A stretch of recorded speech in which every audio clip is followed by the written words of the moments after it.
Hello, hello, hello, hello. It's Sean Brady here with another fabulous marketing podcast, and I'm here with Nick Niehaus.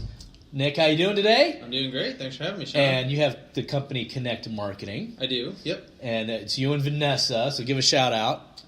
Vanessa Lobo, my business partner, better half. She does all of our graphic design work, kind of manages things. I'm the public face in a lot of ways. You've been doing all the business development. I've been Yeah. seeing you at more and more different networking events and things like that out in public. Absolutely. So you're doing all kinds of cool stuff like that. But you have a specific niche in the market. And before we get too far into it, I'm going to start video on this. Cool. All right. So for you listeners out there, you're getting all this other bonus information. And we'll start almost over, but not quite. So here we go. And hello, hello, hello, hello. It's Sean Brady here with Nick Niehaus of Connect Marketing. Nick, how you doing, my man? I'm doing very well. Now that we have the video camera rolling and this podcast is going, Cool. Wanted to get into a little bit deeper dive on what you do, how you do it, Sure. and why you do it for realtors. But Connect Marketing, talk a little bit about it. Yeah, so Connect Marketing, we make real estate agents local famous. Love kind of it. Our catchphrase. This is where I got famous in your database from my clients. There you go. I love it. So we, I guess the way we look at that is, we really focus and specialize on video. Yes. I think video is kind of like a huge deal right now. It's Very only going to continue getting bigger. And so what we do is we help an agent get comfortable on camera, because Yes. that tends to be kind of number one for most of them. Yes. Some of them have already started, but most of them need to get comfortable. And then once they're comfortable, the camera is just a tool. So there's all kinds of things you can do with it. We help them come up with some strategies, some ideas for marketing themselves, especially using Facebook. We do a ton of Facebook ads. That's working really, really well for us right now. Very cool. And so, basically we're working with these agents to get comfortable on camera, come up with a strategy for video, and then use it on Facebook. Awesome. So I'm sure there's a lot of realtors that can use your help. Seems like it, yeah. And the bigger thing is I know you've been doing this long enough where you have a few issues, few pet peeves, right? Yeah. That you see a lot of people doing. Sure. A lot of your clients or potential clients doing.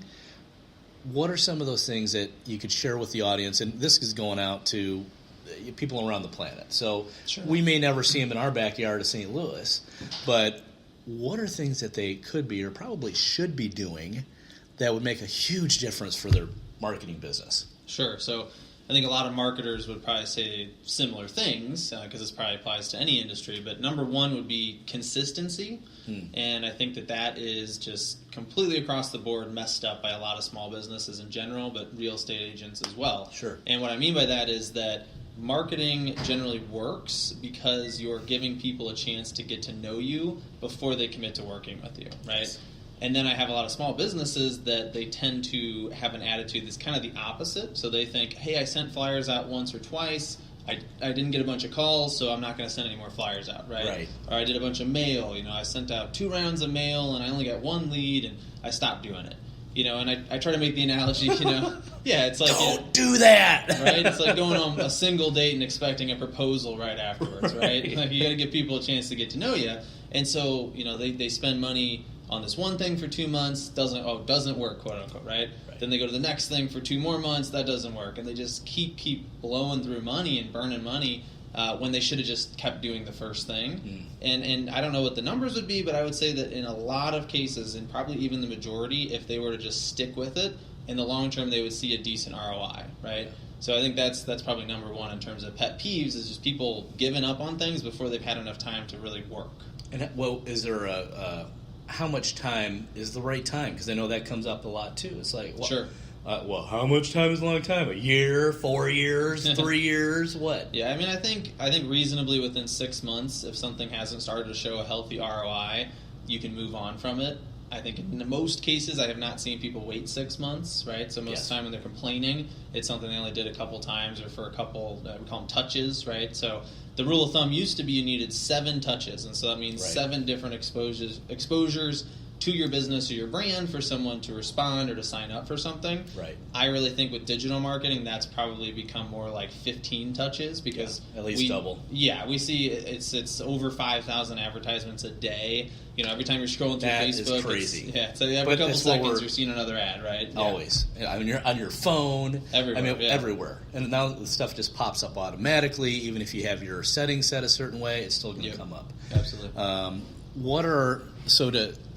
So a little bit more longevity, at least, give it yeah. at least 6 months. You mentioned ROI. What type of ROI do you like to benchmark or have people think about for any type of marketing expense?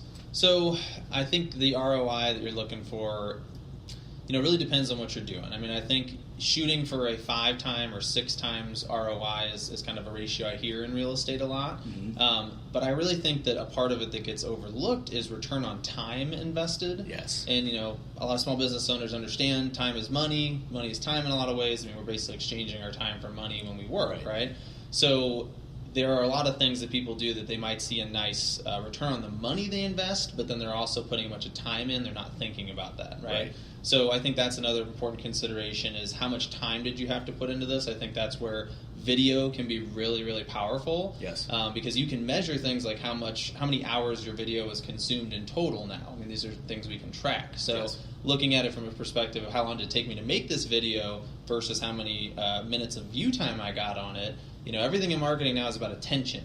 We can track attention. You can buy attention. That's what you're doing when you pay for an ad, right? And so I think that kind of ratio is also important. So if I can put a video out that took me 30 minutes to make, and I can put $10 behind it, and I can get 10 hours of view time on it, like that's a huge branding move, right? That's awesome. So it's helping with my branding. So that's why I think sometimes ROI can be frustrating because it kind of simplifies things to too much of an extent. And I think that right now, because of something like Facebook or YouTube or these places where you can put your content and people can consume it, you have a bigger opportunity to brand yourself long term, right? So if you let go of that kind of initial, I got to get $5 back for every dollar I spend, and you think more long term in terms of, am I building an audience? Are there people who are starting to hear about me regularly and who I'm staying top of mind with? And those are the people I think that you look 1 or 2 years down the road and their ROI is 10 or 20x because they were thinking long term. Right. Well, I'm thinking long term and even just stick it with itness, right? Yeah, of course. And that's something where, whatever you're doing, stay consistent. And that's not an easy thing to do, especially with the way technology changes. But once you do these videos and you put this content out there, you're building your brand. You're staying consistent. It's a lot easier once you get the ball in motion to keep it going versus just stop, change, start all the time. I mean, I think we think a lot about in our business habits now. You think about it's about 60 days to really cement a habit into your life, right? And almost no matter what it is, once you've done it for 60 days, it sticks. Even if it was the most painful thing you could imagine at first. And I think that really... It's not so bad at day 60. Right. I mean, 2 months, and then all of a sudden now something you hated is just a part of your routine, right? It sure is. So it's a pretty good trade-off. So I think that, especially with video, that's kind of the way to think about it, is if you're going to start doing these things, if you're going to start using these tools, give it 60 days, and you will find that after 60 days, you can't almost not do it anymore. It's like working out, right? You do it for 60 days, you're going to probably It's kind of hard to go back the other way. Yeah, you're going to feel compelled to keep doing it. Right. It almost hurts not to. Exactly, yeah. It's strange like that. That's cool. What are other things, ideas, people, you wish they would do this more around their marketing? I think the other one that really stands out is choosing a niche in your marketing. So, and I get it because almost everyone we've tried to go through these exercises with where we define, a specific niche for their business. And this is not alone to realtors, by the way. This is any type of business, marketing client. I see a lot of people shaking their head in the background, right? They're just going, yes, my consulting client, same thing. Oh, yeah. But say more about what you're saying. Well, yeah, so the idea, I think a lot of people have an attitude that, well, if I pick a niche, if I talk to a specific group of people as opposed to everyone, I'm going to get less business because there's more people in that general group, right? Yes. But the problem is that anytime we try to go after everyone when we're a small company, we can't compete with the big guys, right? Yeah. So there's always someone bigger that has more money that is going to win if we just try to go after everyone. Yes. Plus, I think a lot of small business owners, they miss the point kind of behind the point, which is not only are you going to ultimately get more business if you target a niche, but you're also going to get more of the kinds of people you want to work with, right? So if you say, I work with anybody, well, then anybody's going to come to the door, and some of those are going to be a great fit, and some aren't going to be a great fit, right? If you pick a niche and you talk to a specific group of people and you really try to draw that particular kind of person in, you're going to have a better fit. You're going to have clients you enjoy working with on a regular basis, so not just here and there, but every single client's going to be a good fit for you. Right. And ultimately, and this is the part that's hard to understand at first, is that you're going to have people knocking on the door because they're going to feel like you are the right person for them, right? Yes. It's going to feel like it's a fit like a glove. You have similar interests, similar passions. You're speaking their language, so to speak. And we've seen this in our business. I mean, ever since we really focused on real estate.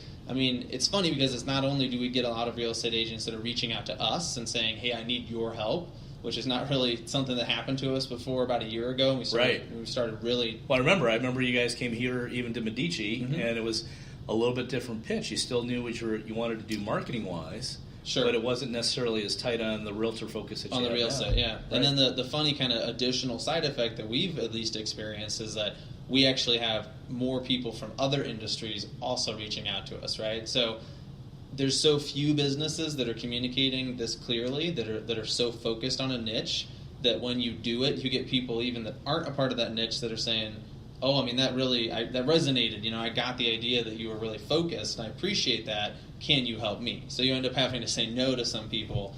But I mean, we get more leads from businesses that are outside of real estate now when we're focused on real estate, right, than we would have before we focused on real estate. Ironically, right? And then so do you have referral partners set up? Exactly. Where you can So we have people that we can say, hey, you're not quite the right fit for us. We have somebody that is a great fit for you.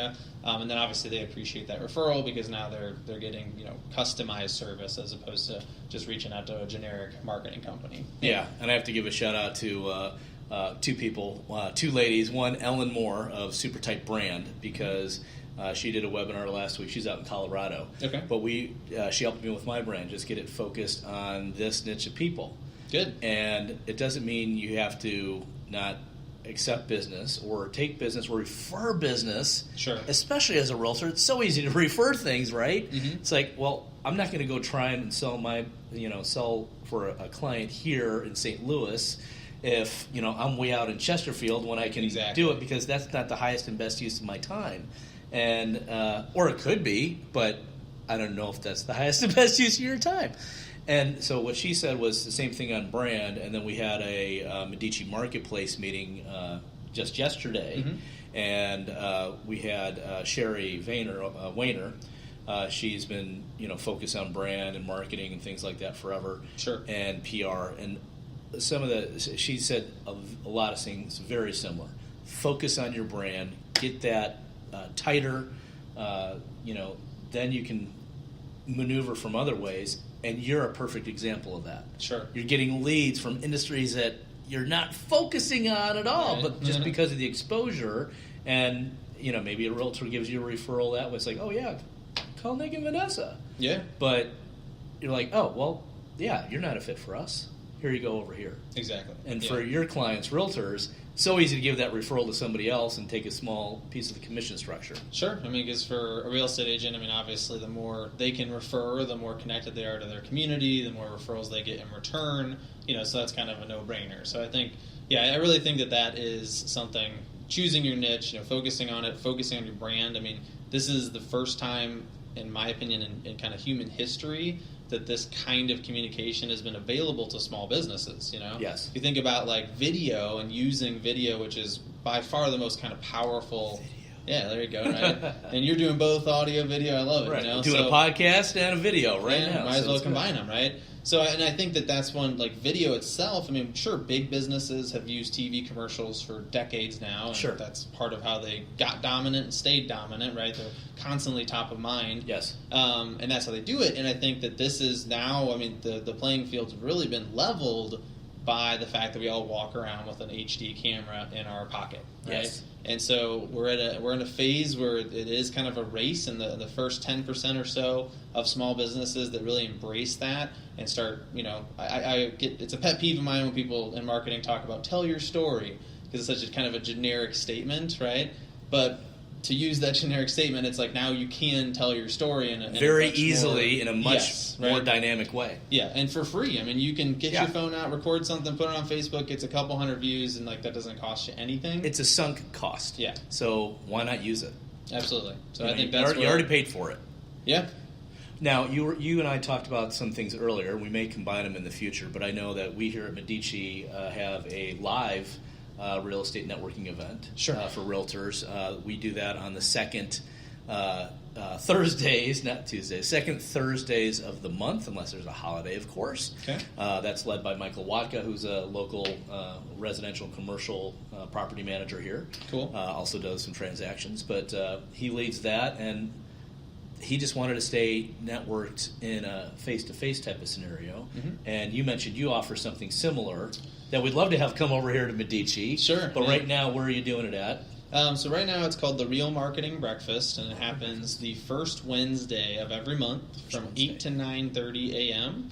at the Brentwood Community Center, which is at 2505 South Brentwood. Yes, so not too far. Yeah, so not bad. I mean, it's fairly central locations where our MyBNI chapter meets as well. Oh, so that's perfect. kind of why we set up there. And the focus of our event is it's just a deep dive. Every month it's a focus on one specific real estate marketing tactic or topic, and then we try to go as deep into it as possible. So rather than having a generic conversation about marketing strategy, we actually take one thing and try to really teach as much as we can around it. So, and that's a breakfast. So is there a cost to the breakfast to attend? It's actually free for now. I mean, we'll see. We might have to start charging. We do have sponsors, so we appreciate obviously their help to offset the cost for the breakfast and the location and everything. So that definitely goes a long way. But yeah, for now it's free, and you just have to RSVP. We have a Facebook page, and then it's also on Eventbrite. You can RSVP in either of those places. So give them the say out loud so they can capture it, and I'll type it in the notes. Sure, it's called the Real Marketing Breakfast. So if you Google Real Marketing Breakfast, you will actually find it on probably both Eventbrite and Facebook. Oh, cool. And Real is it stands for Real Estate Agents Learn. So we kind of abbreviated that into like a catchier name, hopefully. I know you'll love our brand, so it's Refocus. Mm-hmm. So Real Estate Focus. I like it, yeah. Right? So, but it's really about all connecting and making connections inside for real estate professionals and people who are in the real estate industry. Cool. So it's awesome. all good stuff. I'll have to come check Although it out. we don't have a breakfast yet, but maybe we should. Yeah, the breakfast goes a long way. We're always experimenting with different providers. So we tried.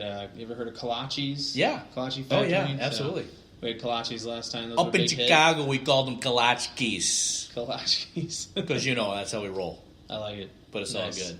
Well, Nick, man, always great seeing you as always. Yeah. Thank you for sharing. Is there anything else that we should share with people around the planet so that it's like, if you just did this one thing in your marketing, your life would be so much easier. I mean, it's really those two things, Consistency. Pick a niche and consistency. Yep. That's it. That's There what you we go. work All on. them are the marketing genius in the world, MBAs and beyond. Do those two things and you'll be 80% of the way. Keep it simple. Absolutely. And if you need help, call Nick.